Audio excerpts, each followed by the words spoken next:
मेरे प्यारे बच्चों, एक राजा था और राजा के पास थी गधाओं की फौज। तो गधों को जानते काम करते हैं गधे, है ना। तो राजा को लगा कि यार मुझे ऐसा लग रहा है कि हमारी टीम कम काम कर रही है।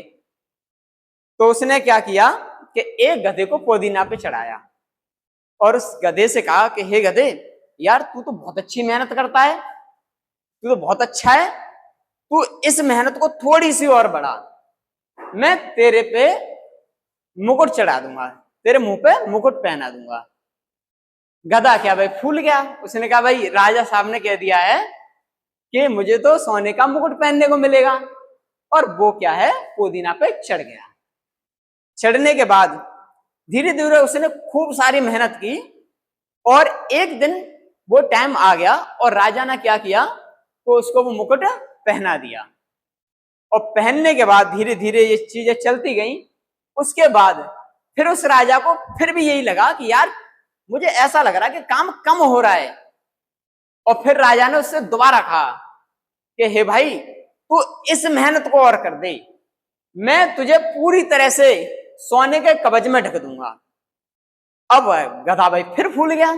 उसने कहा पूरा कवच सोने का, इससे बेस्ट क्या हो सकती है। अब गधा क्या भाई लगातार मेहनत करता रहता है, लगातार खूब जितना मन होता है उसका खूब मेहनत करता है। और एक दिन के जिक्र में गधा हो जाता है बीमार। अब बीमार हो गया तो फिर सोचता है कि अगर यार मैंने यहां मेहनत बंद कर दी तो मेरा जो मेहनत का फल है वो तो मुझे मिलेगा नहीं। गधे ने कहा कि नहीं यार, राजा की बात खराब हो जाएगी, यार मेरी बात खराब हो जाएगी। गधे ने क्या किया, दोबारा से काम करना स्टार्ट कर दिया। बीमारी में भी वो काम कर रहा लगातार। और एक दिन के जिक्र में क्या है, गधा जाता है मर। अब गधा मर गया भाई।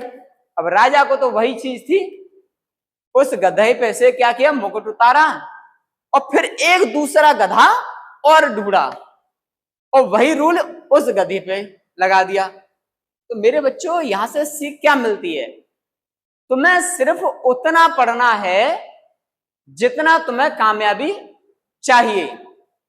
किसी के मुकुट के चक्कर में, किसी के कवच के चक्कर में नहीं पढ़ना है, सिर्फ उतना ही पढ़ना है जितने मेहनत से हमें कामयाबी मिल जाए, हमें हासिल हो जाए। ठीक है, ओके, समझ में आ गया सब कुछ। Thank you.